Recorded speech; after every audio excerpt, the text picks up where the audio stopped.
So I'm a mental health strategist, emotional wealth coach, gratitude Jedi master. For those who know Star Wars, then you know what that reference is for. And I was, and I say this now, I was a major depression and suicide attempt survivor on multiple occasions. Hello and welcome to Obehi Podcast. I'm your host, Obehi A14, and I strongly believe that everyone has a story to share. Now let's get started into this episode.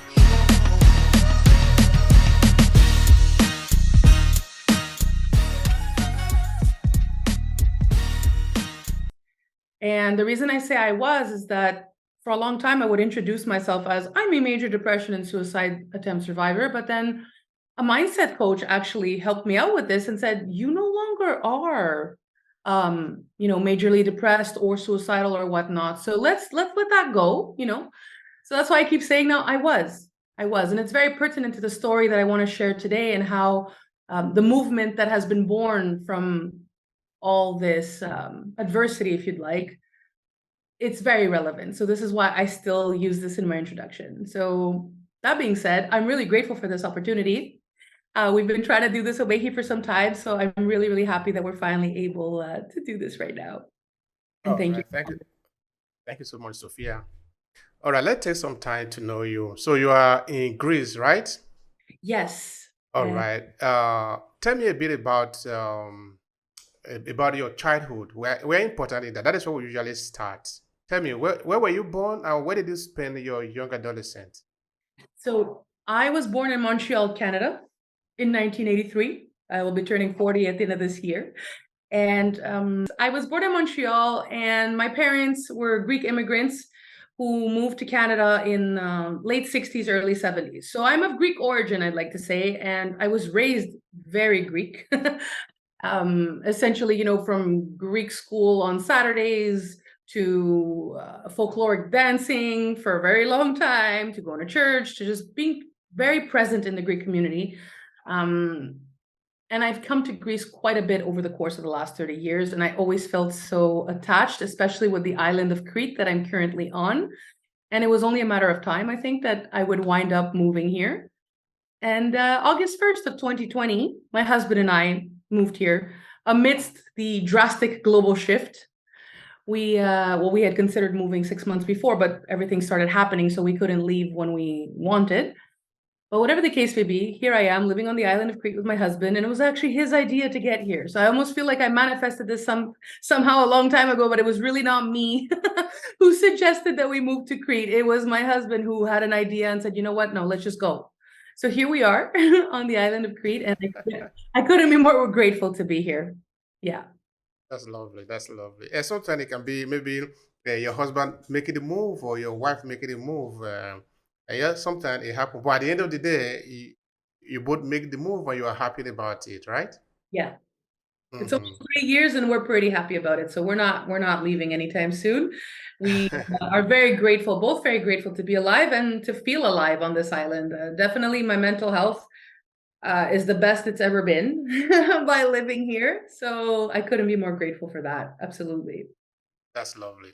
So your husband is also from Greece? Yeah, he's born in Montreal, Canada, like I am. Also the son of Greek immigrants who came to Canada in the early 70s. So he was also, we were both raised pretty Greek, and we met 18 years ago on the dance floor. He joined the dance group. That's lovely. Yeah, we weren't dating from then, but we just had our 6-year anniversary recently, our wedding anniversary. We've been together for 10 years, but we've known each other for almost 20. And I could thank, the Greek community and the Greek dancing scene for that, because that's what brought us together, the dance floor. So yeah, he's pretty Greek himself. That's lovely. Again, congratulations for that. You see, there are a lot of things to be happy about. So, all right, now let's look at it this way, Sophia. So, when you were much younger, what were you seeing in front of you in terms of what you wanted to be, how you want to, the kind of trajectory that you want to follow? You're still now in Canada, right? So, tell me something. When I was in Canada, honestly, to be very honest, I did not, when I was growing up, I didn't have this, oh, when I grow up, I want to do this. Or when I grow up, I want to do this. I honestly didn't. At least I have no recollection of having such a memory where like, oh, I want to, be a firefighter or I want to be a doctor or whatever. None of that. Along the way, in my early teens, I heard my dad say something about how I would make a great lawyer. I guess there was something about how I argued and whatnot. And he was like, oh, this one's going to become a lawyer. And so from there, I just adopted this idea that I'm going to become a lawyer. And I continued pursuing this, while in high school, then moving into college. Everything I chose had to do with becoming a lawyer. But then in my first semester of university, I had a severe anxiety attack in the library while I was studying for at that point I had just finished the midterms, and I read the course syllabus for one of the classes and telling me that the final will be cumulative and I would have to, say whatever it is I had learned already up until the midterm, plus whatever else we were presented with later in the course. The thing is, I had learning disabilities, and I definitely had issues with my memory and whatnot. So that led me to panic quite a bit. Because I was able to get by in high school, even cheat, do whatever it took to get to college.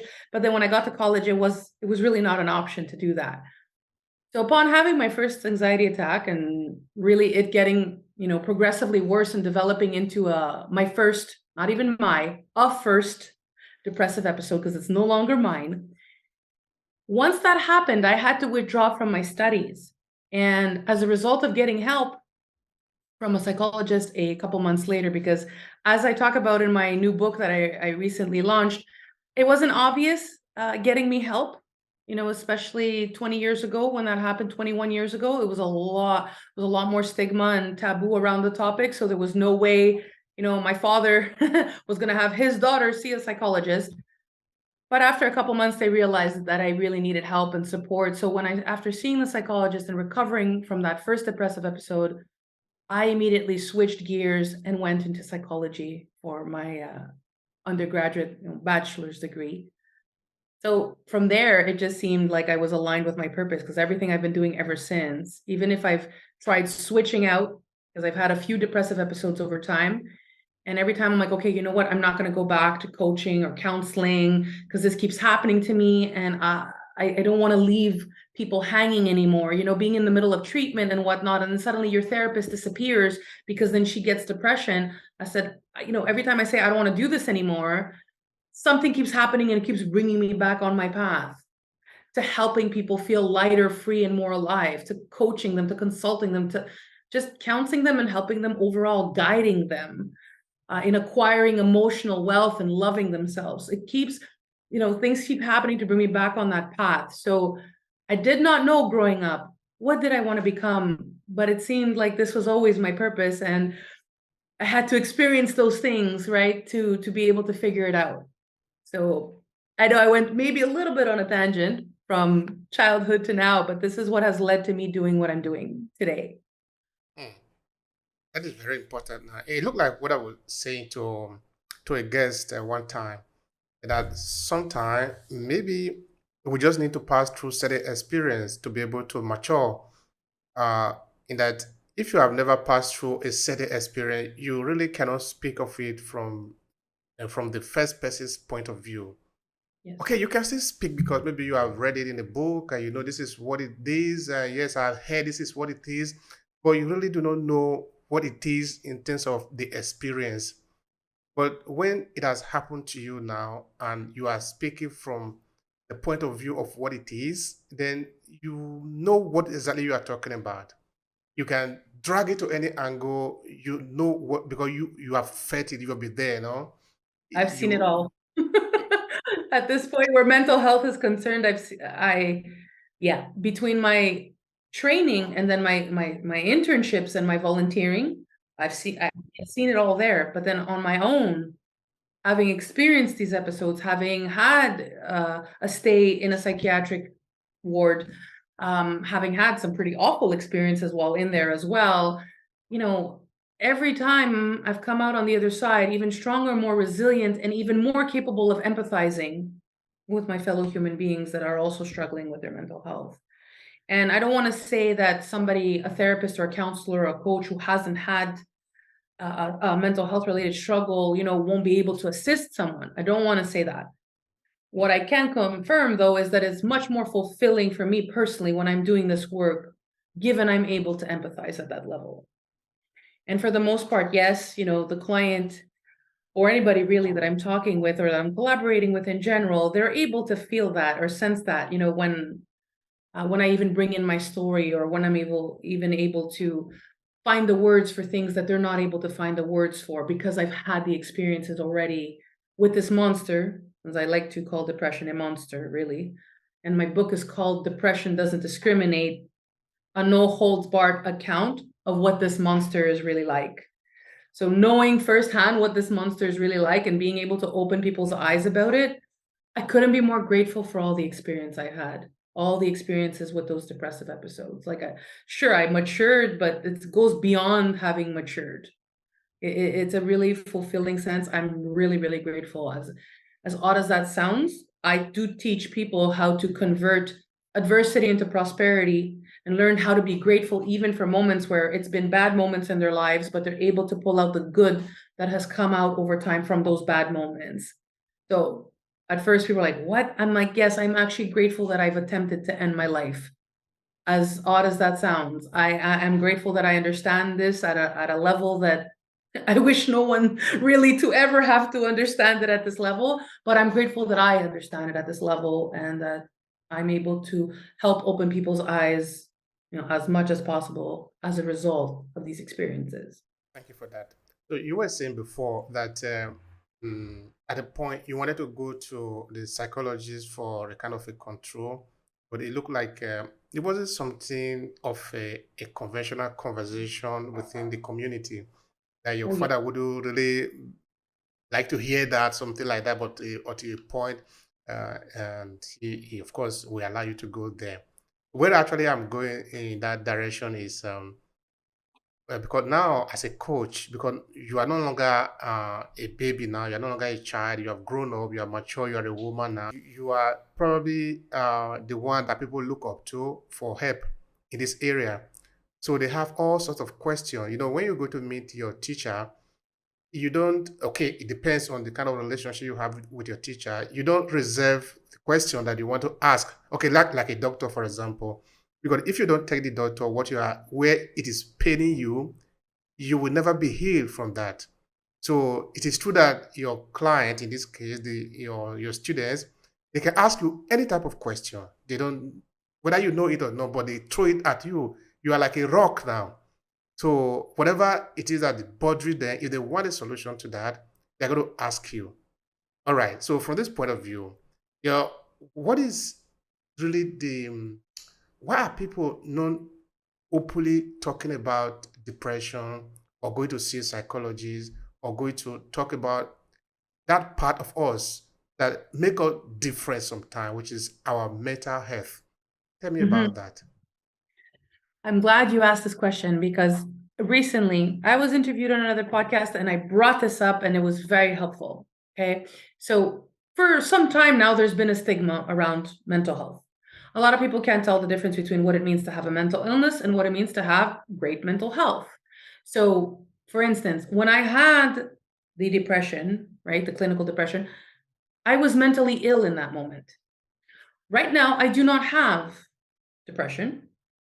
It doesn't necessarily mean that I'm very mentally healthy either, right? So when you go to the doctor, you may not get some diagnosis, right? You don't have cancer. Okay. That doesn't necessarily mean that you are really physically healthy either, though.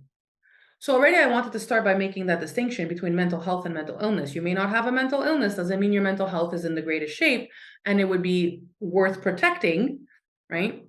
And taking charge of so that you don't go down the path of burning out and then crossing over there's a fine line between burnout and depression. So if you start protecting your mental health and learning more about how to achieve emotional wealth beyond just financial wealth, right, and love yourself more and whatnot, then there's no reason for you to end up burning out and crossing over into depression and possibly losing your own life. So that's one distinction that I wanted to make. Another, though, from what I noticed, because I no longer call myself a psychotherapist. I have extensive training in psychotherapy, but I don't want to be called a psychotherapist. And the reason being, I noticed over time, I've been doing this now for 2010, 13 years. I noticed how people had a resistance to contacting a psychotherapist or a psychologist because of the word psycho that precedes therapist or psychologist, for example.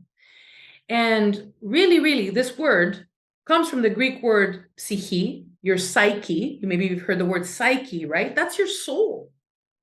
But because of words like psychotic and American Psycho, the movie, and things like this, people just think that, oh, if I call a psychotherapist, I'm psycho, I'm crazy, I'm not well. I just, So here lies the problem. Mental health. Now that I've moved to Greece, I have more and more people wanting to see me, for my services. But because my Greek is not at par with my English, like I can't coach or teach at the 120% that I give, when I'm speaking English, I usually say, listen, no, I don't want to offer my services right now until my Greek improves. And then I said to myself, wait a minute, I don't even know how to say mental health in Greek. Now, for those who may not know from your listeners or whatnot, the grand majority, I mean, a good chunk of medical terms and psychological terms derive from Greek words. That being said, if we were to translate this, okay, when I asked what is mental health in Greek, the words were psychiki υγεία. But psychiki υγεία translates to soul health. It doesn't translate to mental health. It translates to soul health. And I think if more people heard the words soul health, like I'm taking care of my soul, I'm doing what's best for my soul, I'm nourishing my soul, I'm getting this coach to make sure my soul I'm aligned with what my soul needs right now, I think more people would be open to getting this help. But because it's called mental health, and I don't know where, I don't know, I guess I could research this, but at what point in time was a negative connotation given to the word mental? No idea. But for some reason, there's a negative connotation associated to the word mental. So people sit there like, I'm not mental. I'm not going to go see a coach. I'm not mental. I'm not. And it's like, whoa, what does that even, like, why did that even have to be negative to begin with? That you need to see someone for your mental health. But besides that, it's not even properly translated. All these other terms in medicine and in psychology that are derived from the Greek language, it's fine. They sound exactly the way they're supposed to sound. I know because I do speak Greek well enough to understand. But this particular set of words wasn't properly translated. So I mention this because I think if people start realizing that ultimately when we're telling you to protect your mental health, we're telling you to listen to what your soul wants, right? And live according to what your soul wants. And there's absolutely nothing wrong with living according to what your soul wants. I think more and more people would be open to it. But 21 years ago, when I first had that depressive episode, oh, my daughter's not crazy. Absolutely. She will not be seeing a psychologist. She's not psycho. Why am I going to send my daughter to a psychologist? Right? It was all about being psycho or crazy or whatever. And it's like, I don't know where this came from, but we could change it. I'm not sitting here saying that suddenly I could completely help people forget about the words mental health, right? It's been years that it's been conditioned in our mind. I think, we can make active steps towards just saying I'm getting help for my soul health, or I'm getting some guidance for my soul health, and to just listen to my soul and what it needs right now. This is the realization I had recently as a result of so many Greek people wanting me to coach them and saying, I don't even know how to say mental health in Greek. And once they said that, it was a game changer for me. I was like, wow. I need to start going live about this and start, helping. Since my goal, honestly, I keep saying that the movement I've started, the I'm Alive movement, is about basically, preventing people from ever experiencing burnout and depression, but also normalizing the conversation as much as possible so we could bring hope to humanity, okay, one conversation at a time, one book at a time, one live stream, one podcast at a time. But the hope for me also stands for help open people's eyes. So since my mission is to help open people's eyes regarding depression, all this, I want to help open people's eyes regarding mental health and how really, it's your soul health that you would be investing in at this point. And there you have it. Like, again, I think I did answer your question as to why it is people kind of like hold, back and don't get the help. There's some ridiculous stigma that came from I don't even know where, but clearly it's a language issue for the most part. I All think right. if, yeah. Thank you for that. Now, how do you think maybe we might be able to recreate that translation or that definition of mental health so that it can become more of an everyday conversation? Because now we're not only looking at crazy people, we're just looking at taking care of ourselves. In that you are alive, that is why you feel this. If you are not alive, you cannot feel this. No, we are actually talking about life here. We're talking Mhm. about you living better. How can we bring it into an everyday conversation in a way that people should not be afraid to talk about mental health? Because at the end of the day, you do feel the stress that we're talking about. It's not like we are referring to some people that are out of this world. All of us we feel this. We feel this because we are human beings. It's a human nature. So we shouldn't be afraid to. Okay, for example, some people have a negative connotation to death, but I usually say death is part of life. Mhm. So we should some from time to time talk about death also because it happens to us. If it doesn't happen to us, then there is no need thinking about it.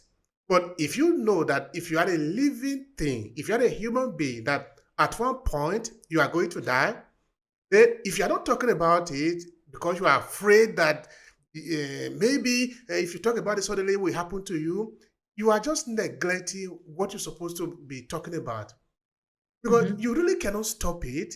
It's going to happen anyway. So why don't as well talk about it, just like you talk about food, because sometimes you eat. Mhm. You can't say where you are not going to, okay, if I just talk of food now, food will just, no, not just by talking of food, that food get into your mouth.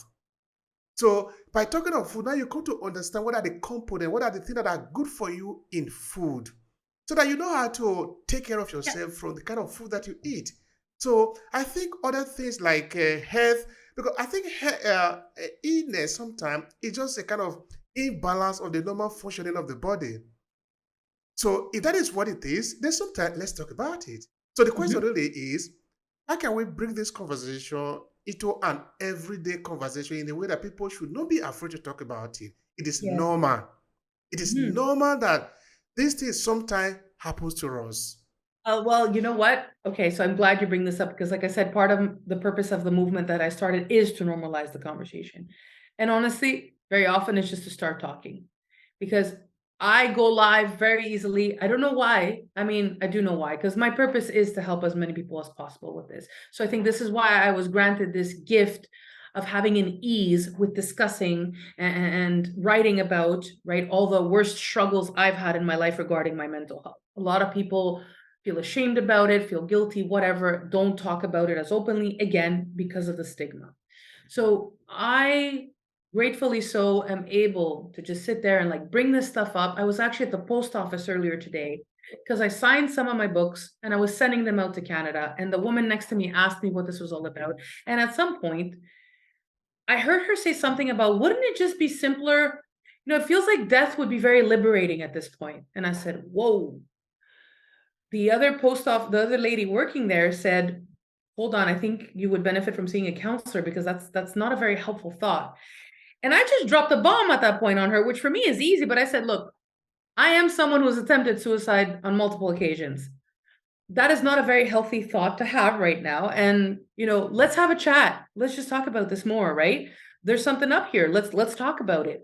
But the fact that I said I have had multiple suicide attempts, they like I think the whole post office who heard that, there was about 6, 7 people, were just like, and I was like, it's fine. I give talks about all this. I'm not ashamed to talk about all this. And they were like, oh, so for me, it comes really easy. And I get it. I don't expect everybody who's had a suicide attempt, or who's had depression, who's had burnout, who's had severe anxiety attacks to just be able to go live or jump on a podcast with you, right? And just openly, right? It's cool. So you're not able to do that right away. And that's fine. I'm not urging you to do that.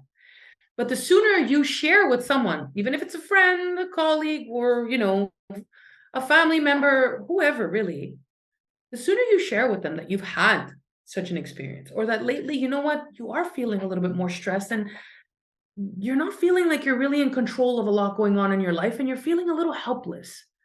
The sooner you share that with a friend or anyone really, the sooner that becomes an opening for them to also share, or for them to realize, hey, it's actually okay. We're having coffee here. And so just decided to share with me that they had some pretty negative thoughts the other day, right? The way that the lady at the post office was like, wouldn't death just be more liberating at this point? I was like, that's a very complex conversation right now to have while we're waiting to pay at the post office. Let's talk about this more. But more and more, if people just went for coffee, and the way, if you've gone for coffee with a colleague or a friend or a family member, and they just came from the doctor's office and like, oh, the doctor told me I gotta lose a few pounds because my blood sugar is pretty high or my cholesterol levels are up. We don't have trouble sharing that when we're having coffee, unless we're ashamed of the fact that our cholesterol levels are up, but whatever. Otherwise, we don't really like struggle to share that. So at the same time, if you're experiencing, if you're not sleeping well lately and you're just feeling hopeless and you suddenly just tell a friend, like, honestly, I can't see where life is going right now. This is just too challenging for me. This is overwhelming. Like, I don't know what to do. The fact that you did that at that point, you're contributing to normalizing the conversation. And the more we do that, right? Yeah, I know someone might be like, oh, but I'm vulnerable in that moment. Well, vulnerability, as Brene Brown will say, is your superpower.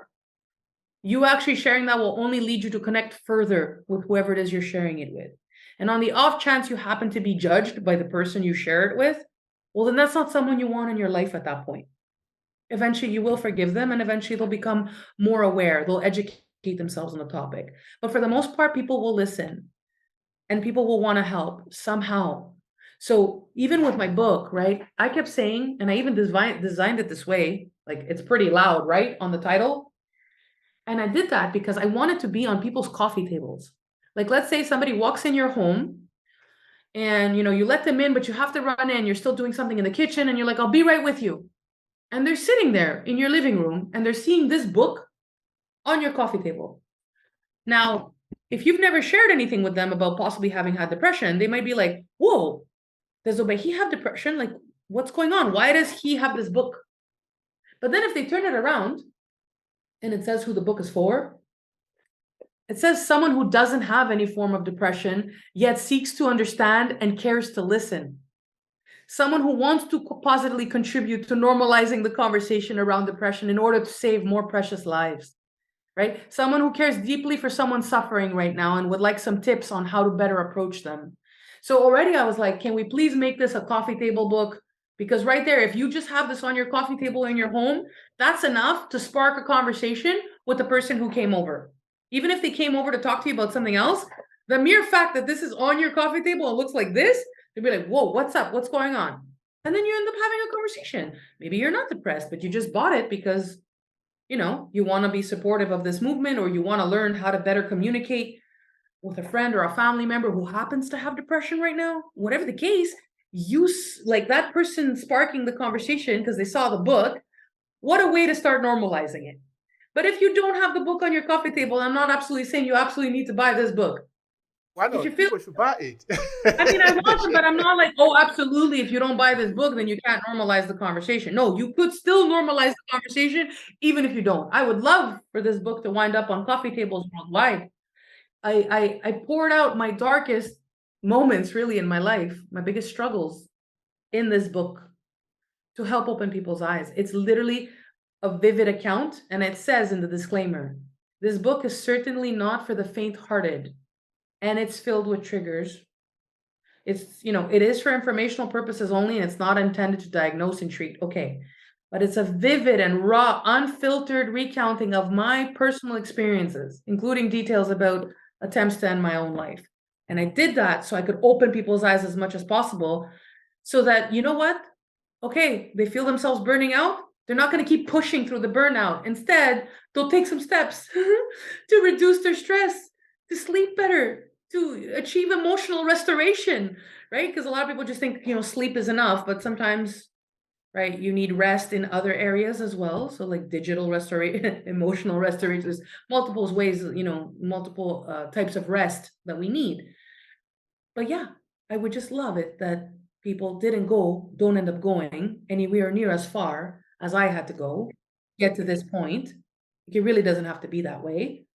And I think that's why I'm still around, actually, because there was really a lot of attempts to end my life. And here I am still today talking about it. The people that are coming to meet you that you are helping within your field, within your area, what are they thinking? What are they complaining about? I'm trying to understand what is their preoccupation.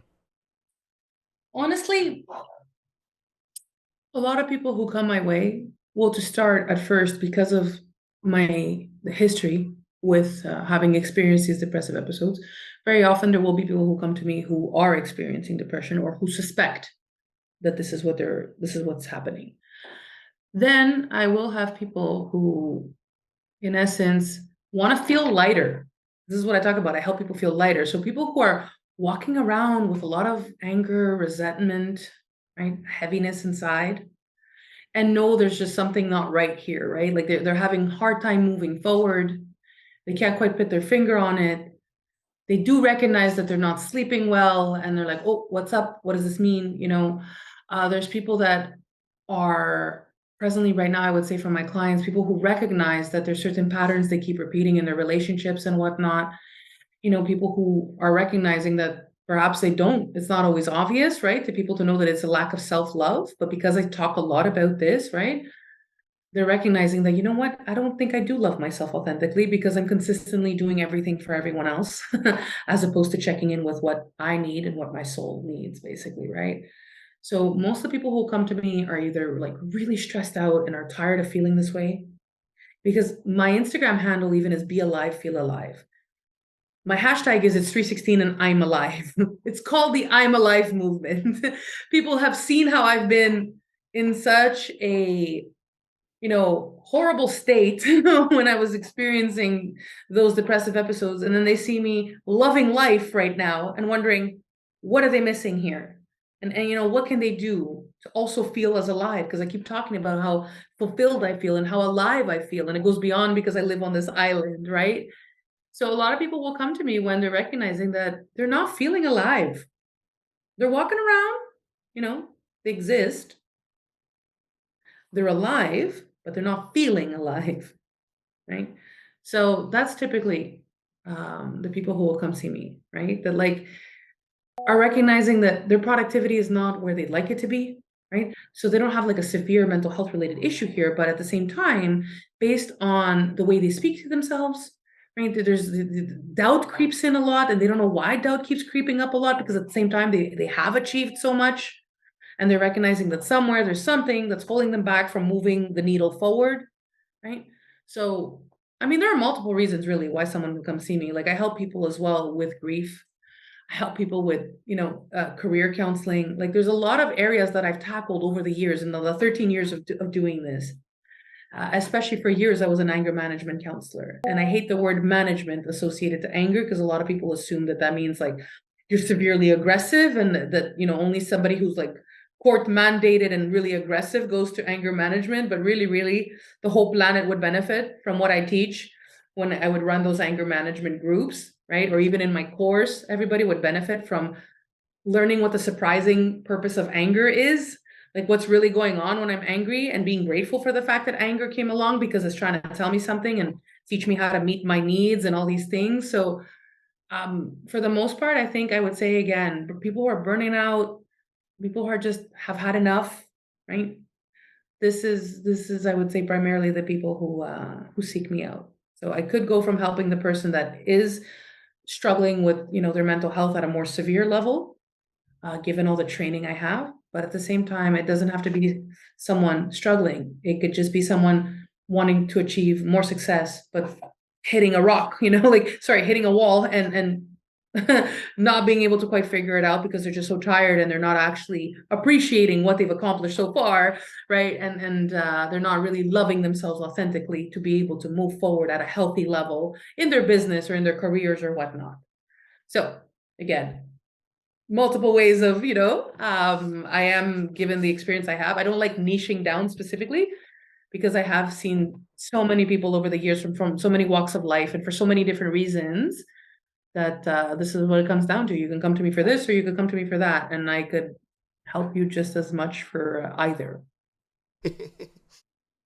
I agree with you, especially when it comes to that niching down, because I do say a couple of um, for a couple of reasons that yeah, it is good that we niche down. Or yeah, yeah, they usually say money is in the niche. Yeah, I agree, but I don't want it to do. I don't want us to do this blindly. Blindly, no. We need to understand that we are complex as human, as entity. So we should have a lot of depth in who we are and what we do. It doesn't mean that just because we want to niche down, we should abandon every other thing. You know, I understand you can't serve everybody. That is understood. That is clear. But you also should be able to do a couple of things, not just one thing. If you Mm-hmm. feel like you can sing, it doesn't mean you cannot write anymore. Just because you want to be a better singer, Mm-hmm. you cannot write. No, if you want Yeah. to write, you can still write. No, that Mm-hmm. doesn't mean if you want to go running, you cannot run anymore because now you are singing, you're also writing. You know, it's a question at the end of the day of how you distribute your strength. Go as much as your strength can take you, and of course, as much value you can get out of it and be of service to humanity. Mm-hmm. All Mm-hmm. right, that is by the way. Um, what is depression? Help us to understand that. Honestly, it's a monster. That's the best way I could put it. I literally refer to it as a monster every time because honestly, to call it an illness, I think doesn't even suffice. Because the fact that this illness can go as far as convince me, and again, there's different levels, right? So not everyone necessarily experiences depression at this level that I'm about to describe. But for some reason, regarding my purpose, I guess, I had to experience it every time at a very major level. Okay. With delusions and quite a few things. So, whatever the case may be, when I say it's more than an illness, it's because knowing that I had something consistently convincing me that my family or friends, would be better off without me. At that point, I think it's monster level. People often mistaken and judge folks that have died by suicide by calling them selfish. Meanwhile, if they read my book, they'll know that it's quite the opposite. We have this monster convincing us that no, people would be better off, and that I'm actually selfish by staying alive and burdening those around me that love me. So, yeah, having something consistently working against you, and on the one end, not wanting to see people and isolating yourself, and on the other end, deeply craving love, right? To me, that's more than an illness at that point. So now, again, not everybody experiences that at level. And I really wish for no one to ever have to experience it at that level. But even at a less major level, for lack of a better way of putting it right now, I've heard someone refer to it as needing, and I think I could quote him here at this point. Jim Carrey has referred to it as needing our body needing deep rest, right? Because we've put on this persona, we're not really being authentic, and at some point our body just gives out really for constantly faking and doing something that doesn't align with our soul. So that's one way of looking at it. At that point, your body just goes into deep rest until you figure out what your soul really needs. You can't go any further anymore like this. And I appreciate it ever since, like, I heard him say that on multiple videos, really. I appreciate that he put it out this way, because really, I keep telling people that so as long as we don't live aligned with our needs, right, that disequilibrium is what creates high levels of stress and then anxiety and anger and then depression. So, on the same token, I'm calling it a monster. At the same time, not many people are ready to hear this. This is an unpopular opinion. it's a blessing in disguise. Because ultimately, it took this for you to finally wake up and listen to what your soul really needs instead of continuing this false persona, as Jim Carrey put it. So I don't know if I fully answered your question, because I could sit there and give you the medical definition of what depression is that you could easily Google, right? That has this, and this symptoms, which I talk about in the book. I actually make it easy for people to be able to identify, like I give an acronym that's used in my field so that you could be able to be like, oh, I am experiencing this lately. I am experiencing this.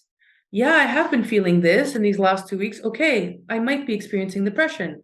No need to get scared right now. There's tons of help out there.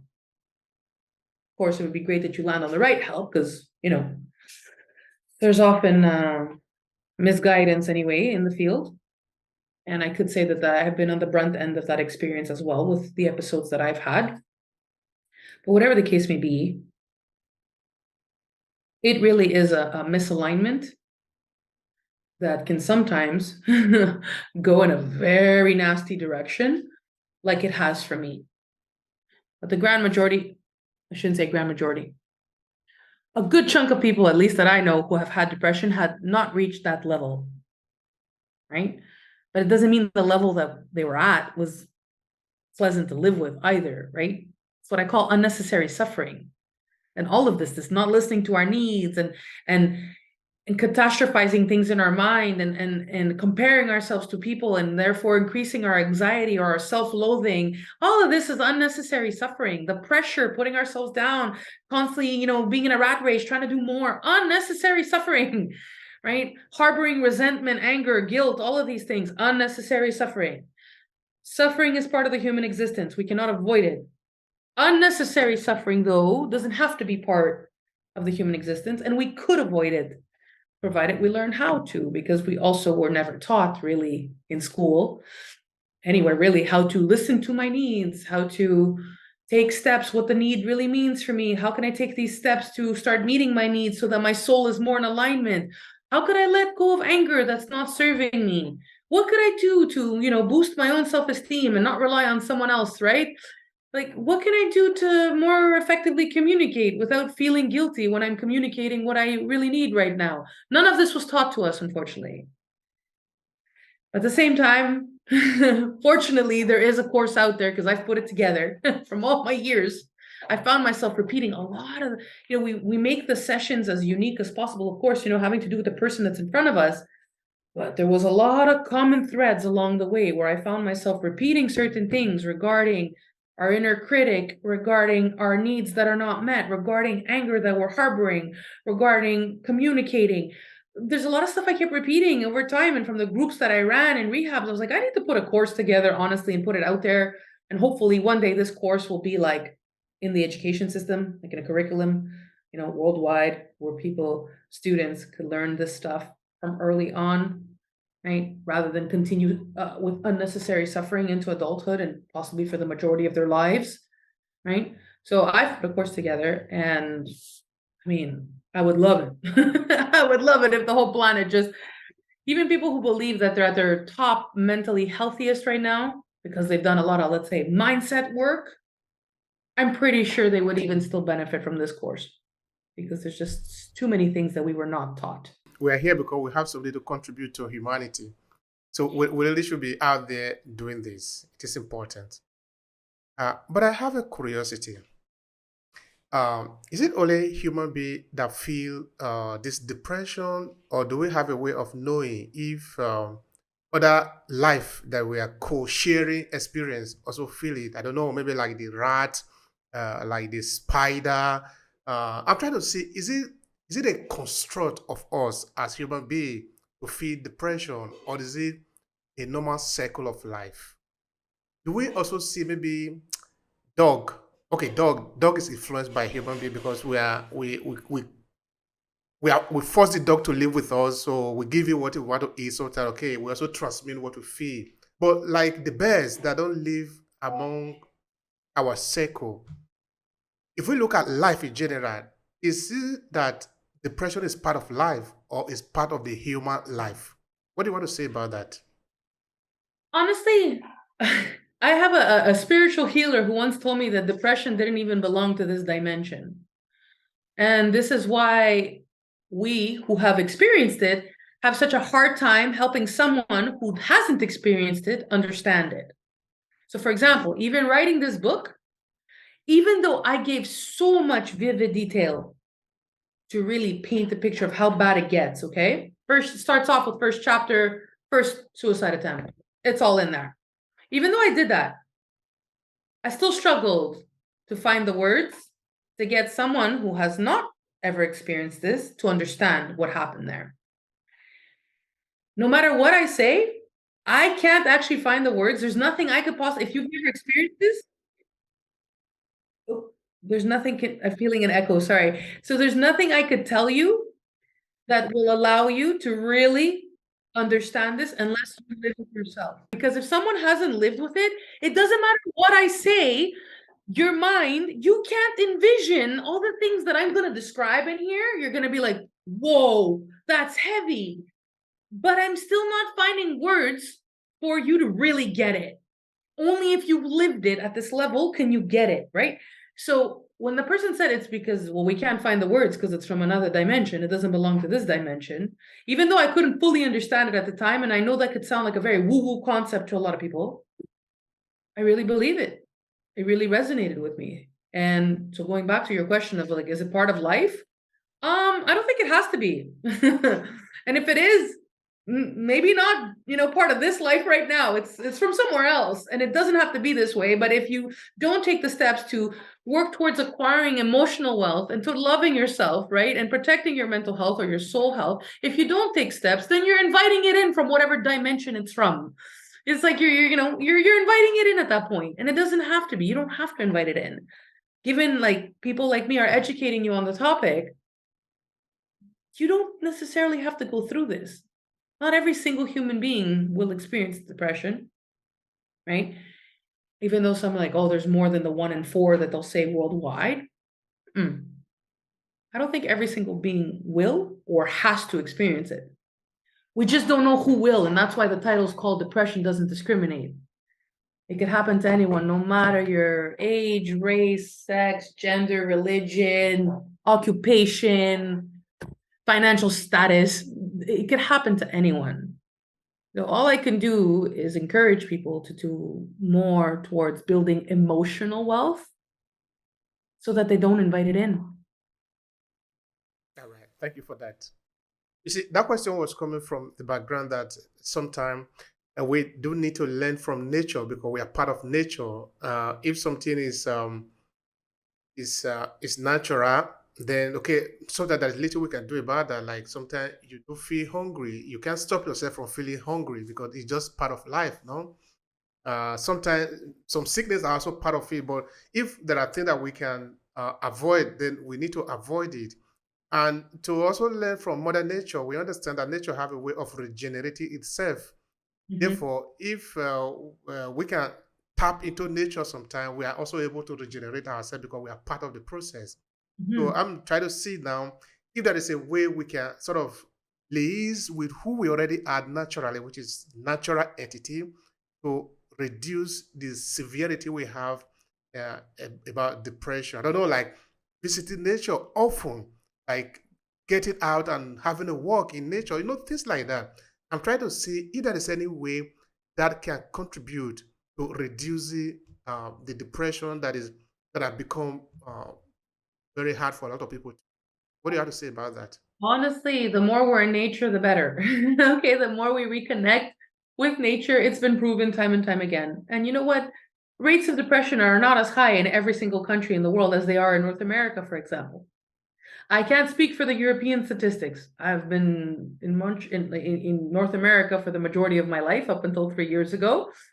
And I can vouch that it's really not as bad in every part of the world. So modern life, right? Modern life, modern society has created an epidemic of depression, really, given how things are structured, given how people are boxed in, given how people don't get out in nature.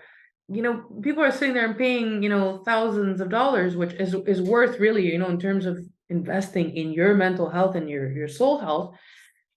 But they're doing it to do things that in other countries is just common sense and easily available. So the more you're in nature, yeah, the better. But people are not really getting out in nature the way modern day society has been structured, and in terms of what like somebody's work life looks like, and the time it takes to commute, and the stress and the pressures and all the extra crap, to be quite honest, that's going on in the last few years. Life's, at least in North America, it's not designed in a way where, yeah, I'll just go out in nature. Instead, I'll pay a lot of money for some retreat to go out in nature, maybe 6 days in an entire year. Hi. In other parts of the world, people are just walking out in nature. They're taking a break. They're pausing and recognizing there's more to life, and being mindful about the good things that they already have in their life, as opposed to continuously chasing the things that they don't have in their life. So some people are more fortunate just from where they, you could say that for a lot of things, but regarding the odds of experiencing burnout and depression, some people are just more fortunate from the country that they live in, given how things are structured and their access to nature, or even the promotion really of being in nature, or just taking a break and breathing. Some people are in certain countries where that is practiced way more, from birth even, right? So here we are in Western society, in North America especially, trying to bring that in from the other side of the world, and gradually, and wow, it's like, whoa, why did it even have to get to this point anyway to begin with? But that's what has happened over the years. So It's, it's it's sort of a kind of imbalance in the society that oh is leading to that. That okay, I'm thinking now that also because we can go back in history. The reason we study history is so that we can learn from what has passed, and sort of we don't repeat what is wrong, and then do maybe more of what is right, so that the society can be right. I was talking of nature because if it is something that is natural, we can look at nature and learn from it, no? Because nature is an open book. We can read it for those who want to, no? Of course, we can also pretend not to, and then just pretend that it's not there. And then we can also look at different societies in the world where human beings are living and cohabiting with other animals and living in nature, as it were, and to see what is the extent of depression in those societies. Because, like you pointed out, it is high in the Western society. I'm trying to see if we have any data to back up that maybe what we are suffering from high depression. Okay, mental health have been here for forever, no? But this type of depression that we're having today, if it is part of the construct of our modern society, or if it is something that we can confidently say, no, no, no, it's just part of the system. It has always been like this forever. oh That is no, where I'm trying to go from. I personally think it is a construct of modern society. I really do. I really don't think it was always like this. And sure, if people look back, it's hard to find statistics and things like this because not everybody spoke about this, or there wasn't, labels for this. But really, we can get into this conversation and take it in very many different directions, but even in terms of the labels, right? The label of depression or any other, mental health related issue that there's a label for, that there's a medication for, or whatnot. Even this book that was created way back when with all these labels in it, there's someone behind that who's really profiting from all this, okay? So there is definitely certain companies, and I'm not going to drop any names here, but there's definitely certain companies who contributed. You could Google this really. There's certainly certain companies that have contributed to the creation of that book that has all these diagnoses, okay?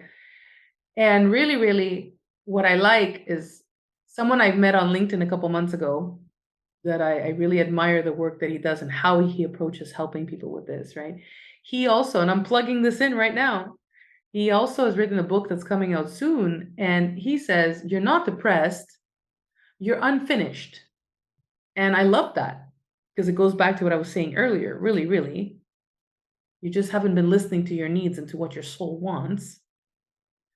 But somewhere in all this, There's a label that's been put on there, right, by someone that is profiting again from there being tons of medication out there that's really not teaching you much.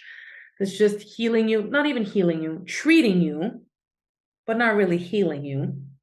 Because you could take the meds and 6 months later be okay, right? And not experience the symptoms and be able to sleep again and not be crying and not be anxious and great, great, great, great. But if you haven't actually figured out what it is that you needed to begin with that led to this, it's going to happen again. So this is what I mean by that is helpful to treat, but not to help you heal really, truly, and for your soul to heal, going back to soul health, right? So I do very much believe that it's a construct, that it's come from the way things have played out over time. And it's definitely not like this in every part of the world. And honestly, there are people in countries who have significantly less, and they're really not experiencing this. All right. That is fair enough. So we can move on. But even the idea of treatment and healing too, that is maybe part of the conversation. Because, okay, here in the West, we are used to treating a specific part of the human body. Whereas in some other part, maybe like, for example, like in African traditional system of healing, you don't really treat a specific part of the human body because everything is part of everything. If maybe where you are feeling pain is the eyes, but perhaps that is not even the problem. The problem is probably coming from somewhere because if you are treating just the eyes, perhaps you are treating the manifestation, but the manifestation is not the problem. It's only manifesting. If you don't treat the real thing, if you treat the eyes, the problem will come out in the ear. If you treat the ear, then it goes to the nose because you haven't really healed the part. But if you heal the entire human body, then it doesn't come out in the eyes anymore because it has been resolved. Anyway, that is just by the way. Tell me about the book, sort of the central message. How can people get it? Well, the book is available worldwide for the most part on Amazon. So I say for the most part because I realized recently that it wasn't on Amazon in the Middle East, and I'm working towards fixing that. They have different approval and ISBNs and stuff, but for the most part, worldwide on Amazon at the present time. And so the book, at first, like I said, a lot of people just assume that it's from people that have depression. And really, really, I wrote it for people who don't have depression. Now, someone who may have depression and is reading this, there's a disclaimer, there are triggers, right? Depending what level of depression someone's in and whatnot, this could be very triggering. At the same time, it could offer a lot of encouragement and hope, because here I am and I've come out on the other side on multiple occasions. And on March 16th, 3/16, third month, 16th day of 2011, I first attempted to end my life. 12 years later, on the very same day, this past March 16th, my book went live worldwide. So anything's possible. That is powerful. Yeah, and you know what? If you can see my shirt, it says keep going, right? It's 316numalive.com. Keep going. This book could help people who need that message, but for the most part, it's really for people who have never experienced this and just really want to know more so that they could be more human, really, to their colleague, to their friend, to their family member, understand more, contribute to normalizing the conversation so that one day, well, we don't even need to normalize it anymore. People are just actively talking about this, getting the help that they need, taking active steps to prevent their mental health the way a lot of people may take active steps to become more physically fit to prevent diabetes, for example. Okay, well, now let me take active steps to prevent burnout and depression. Now that I know what's out there that could really help me. And sometimes it doesn't even have to take more than 1% of our day in terms of what we do, which is 15 minutes, to work towards protecting our mental health. So there are tips in the book. There's my story, for sure, very vividly. It's there to open your eyes. It's there to help you contribute to the movement and help open other people's eyes, right, as a result. And someone who first read the draft, who had lost her father and her ex-husband to suicide. So she experienced growing up without her father due to suicide, and then she had to raise her daughter having lost, her ex-husband, her daughter's father, to suicide. And when she read this book, she's the one who told me to add the extra bullet here that says that this memoir is also recommended for someone who is living with guilt or regret from the loss of a loved one lost to depression or suicide. Basically, she said that this actually brought her some form of clarity and closure. And I can't guarantee that it will do that for every single person who's lost someone to suicide. But if it does it for even just one more person, and I feel like mission accomplished, because bringing you clarity and closure it's pretty intense where this is concerned. So again, people could go to Amazon, or they can go depressiondoesn'tdiscriminate.com, right? So depression doesn't discriminate, all one word, .com. It'll bring them to my site and whatnot. And they could even go to alive316.com, because it's the I'm Alive movement. And I know I didn't talk much about 316, which is huge for this movement and whatnot, but we talk about it in the book.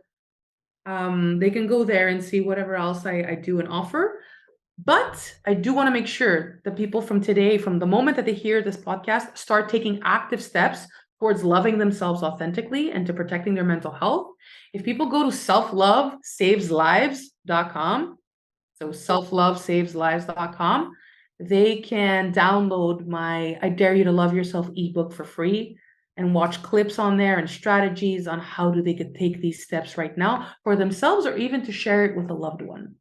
So these are the ways people could reach me, the book, find the book, start the process of protecting their mental health, because they matter, right? Whoever's listening right now, you matter. Yes. Yeah. Yes, it does. Thank you so much, Sophia. Now, in 1 or 2 minutes, what would be your final thought here in 1 or 2 minutes to conclude the conversation? Life is too short to be and feel anything else but alive. And I urge you to start loving yourself like your life depends on it. Because it does. Thank you so much, sister. I appreciate that. That has really been very lovely and powerful. Thank you. Thank you for having me, Obehi. This was great, and I'm really grateful that I was able to share my story with you here and with your listeners. So really, thank you for being you and for inviting me on here. Thank you so much. I appreciate it. If you enjoyed this podcast, make sure you subscribe so you never miss any of our future episodes. Rate and review Obehi Podcast and share with your friends who might need it.